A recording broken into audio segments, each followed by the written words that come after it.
What's up, everybody? Happy Monday. Hope all you're having a great day so far. Hope you had a great weekend. So before I get into this episode, you know what y'all gotta get that I just tried for the first time? You gotta get you some of this.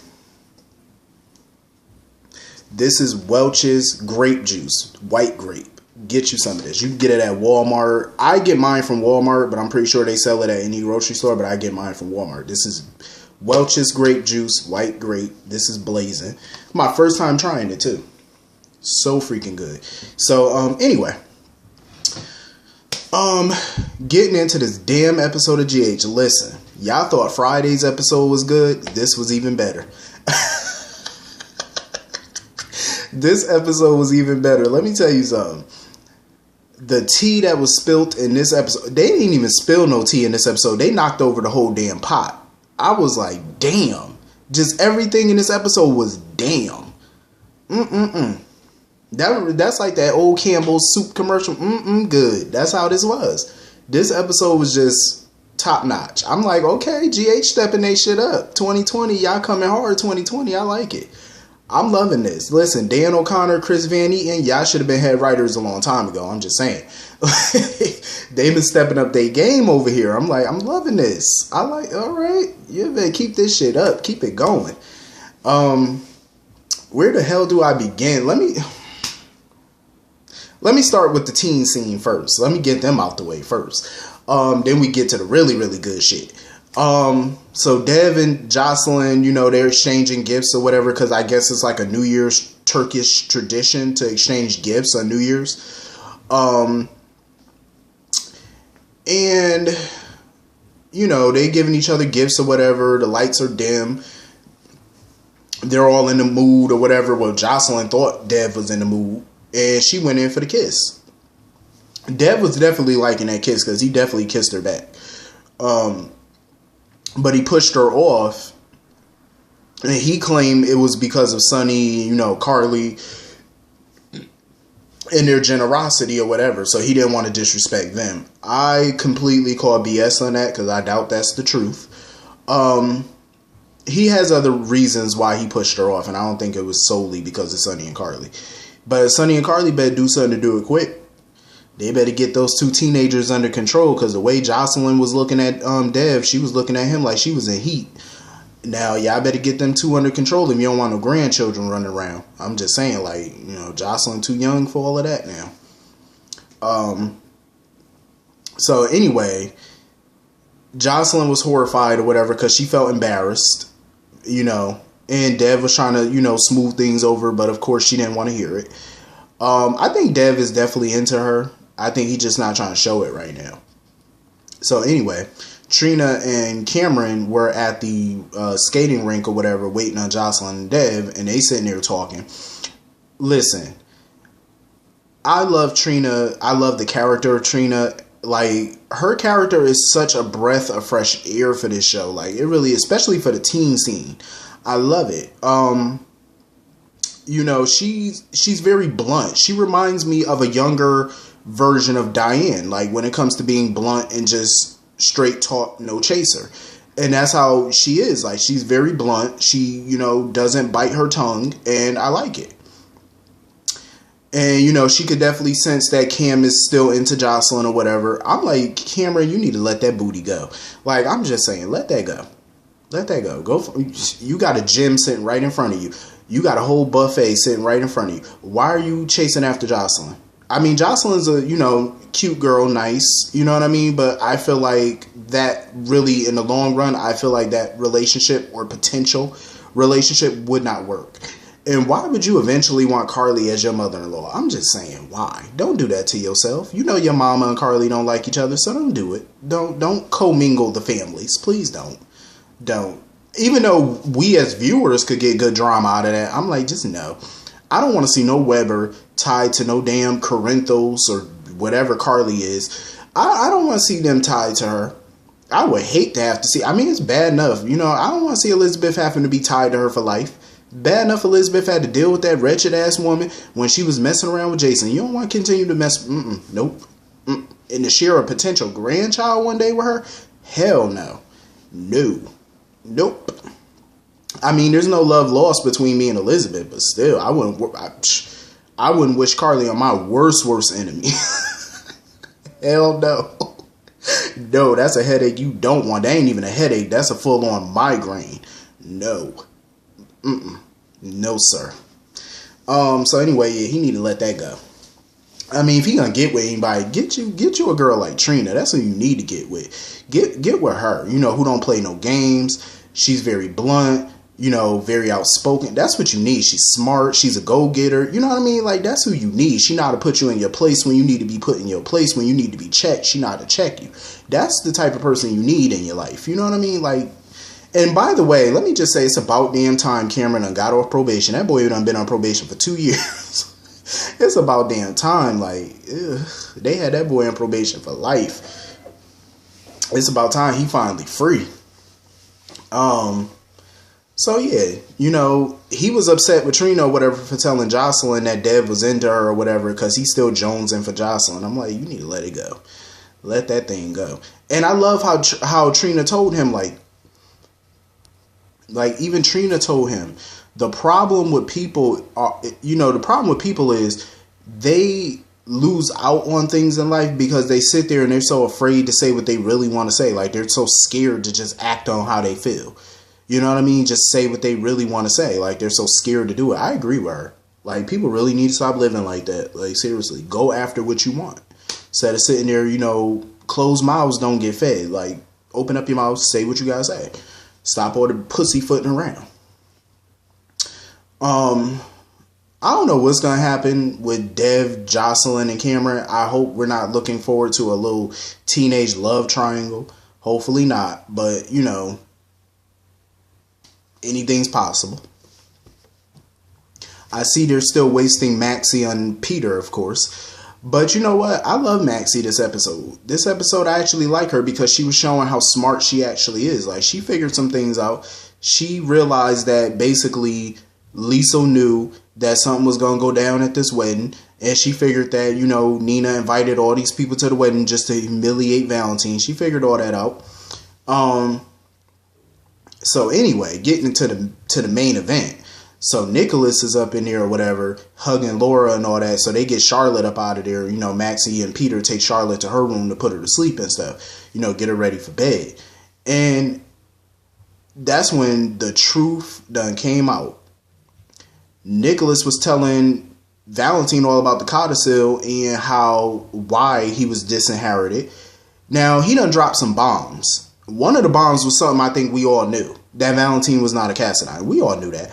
But the other atomic bomb that he dropped was something I did not even see coming. I didn't see this shit coming at all. I knew Valentine wasn't a Cassadine. But when Nicholas said that he's really Helena's son, I said, bitch, what? What? Helena? That's his mother? Hell to the no. Listen, this is this type of episode where I needed Helena to be alive. Seriously. I needed Helena to be here for this. Like, something. A hologram, whatever you call it. I needed her to be here. Because she got some explaining to do.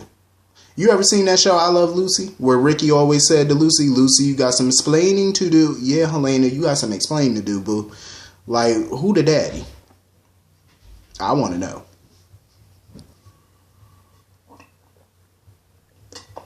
Like, seriously. Inquiring minds need to know. I was not expecting that. I said, wow, that's... What? So, all these years, Helena always talked crap about Alexis and her sister and Valentine and all them about being Mikos's bastards. But all this time, you had two bastard kids your damn self. Irina and Valentine were both her bastards. But you talk about Mikos's other children, calling them bastards when you had two bastards. And you try to pass one of them bastards off as Mikos's. And gave the other bastard child Mikos's last name. So you basically try to pawn both of them off on Mikos. Try to make it seem like they both Cassadines. I said, oh, hell no. Hell no. So Helena was throwing that ass back then. She was around here thotting around back then. Ugh. Probably one of her little manservants or something, because you know Helene always dipped and did it with her manservants. So it could have been either one of them. Can you imagine? Helena fucking around. Like, I couldn't imagine. Lord have mercy.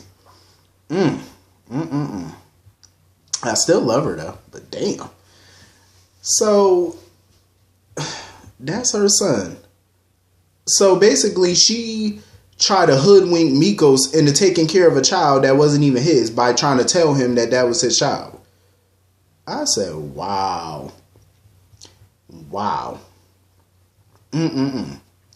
So now they going back and forth or whatever, and Laura wanted to talk to Nicholas alone, and you know, Valentine took the time because he realized that Nina knew all this time. She knew for quite some time that Nicholas was alive because he noticed her reaction, and he noticed that she wasn't surprised like everybody else. So he was like, oh, okay. So now he started putting two and two together and realized and finally figured out why she really invited all the people in that room that really hated him. You know what I'm saying? And he always wondered why she would invite Laura and Lulu and Curtis and Jordan and Ava, Jax, all these people that you know damn well can't stand him. But at the time, you know, he couldn't put two and two together. So now he realized that she was trying to humiliate him and embarrass him. And she let him have it. Like, she know that he basically stole DNA from her mother's corpse at her funeral. And you know the fucked up part was that Valentine tried to, you know, get all teary-eyed, and he tried to play the victim. Talking about, oh, all these people in this room, oh, Jax and Lisa, they manipulated you. I never manipulated you. He really tried to play the victim. Talking about something, oh, you will never be the antagonist in my life and stuff. I can never see you that way or whatever. He really tried to turn it around on her. I was like, if Nina is falling for this, she dumber than I thought. If you really falling for that con.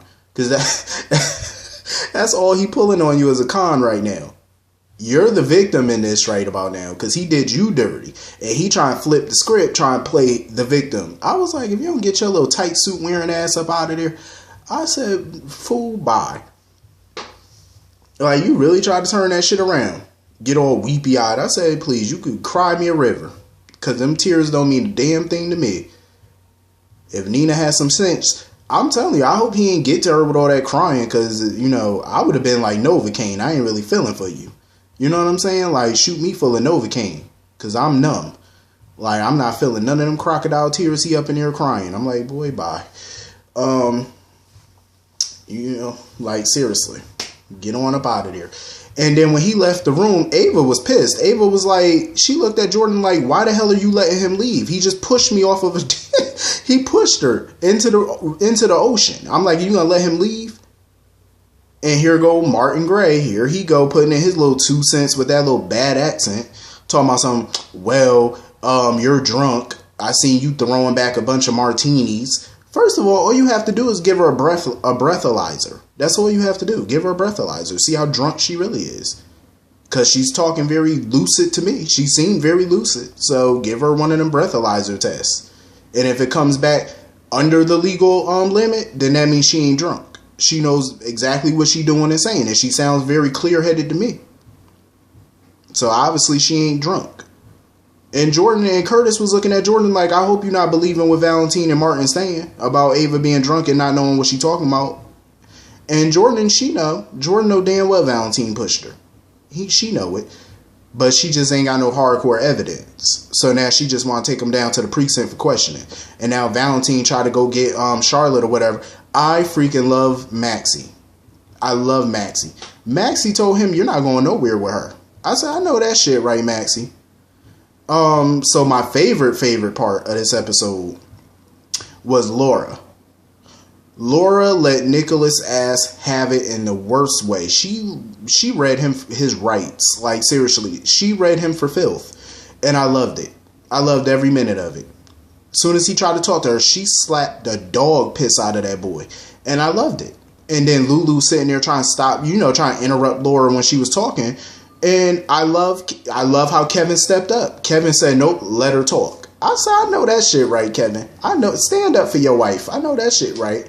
Lulu sitting there running her mouth. See, Lulu pissed me off too this episode, because even in the beginning, before Nicholas could say a word, she tried to accuse Valentine of holding him hostage all these years, holding him prisoner. I said, Lulu, hush your mouth. Hush your fuss.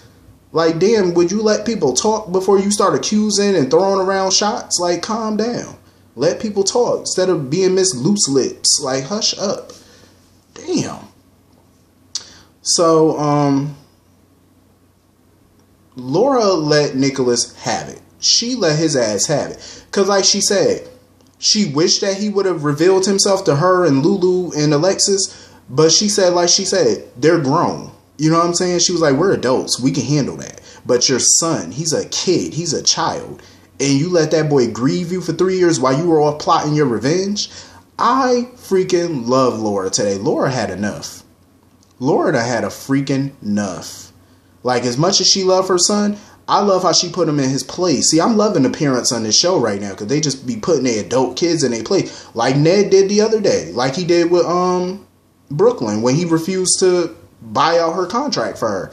I love how these parents are just letting their grown kids have it. Like, forget that. Y'all not kids no more. Y'all are adults. Act like it. You know what I'm saying? You run around plotting revenge while your son is sitting here grieving for you, and he's sitting here fighting your battles against Valentine by himself. A little kid sitting here thinking he has to avenge his own father. You know what I mean? And you sitting here alive and you didn't say nothing? I loved how Laura just read him. I love it. Listen, Jeannie Francis, I love you. The goddess. So anyway, in the middle of, their conversation or whatever, Ava interrupts the conversation. She's like, oh, Nicholas, it's time. Kevin was like, what the hell are you talking about? Time for what? She was like, oh, Nicholas didn't tell you? We getting married. I said, what the hell? What in the entire hell is going on? Ava and Nicholas getting married. She said, I hope y'all stick around for the ceremony. I said, get the fuck out of here. What in the entire fucks is going on this show? And I'm loving it. I was like, wow. Laura was looking like, what the hell have you gotten yourself into now? This was just brilliant. I love this. This episode was so dope. So dope. See, this is how you do a soap. Like, I'm just saying. This is how you do a show. You know what I mean? Like, Friday, you have a dope cliffhanger. Monday, you have another dope episode that's the follow-up to the banging cliffhanger. Like, this is how you fucking do it. Like, I'm just saying. This was so good. So good. I could definitely see Jax and Nina together, though. I definitely could, and I think that's probably where they're heading to right now. But anyway, this was such a super dope episode. Hit the comment section. Let me know what y'all thought about this episode. I will see y'all all later. Have a great day. Peace.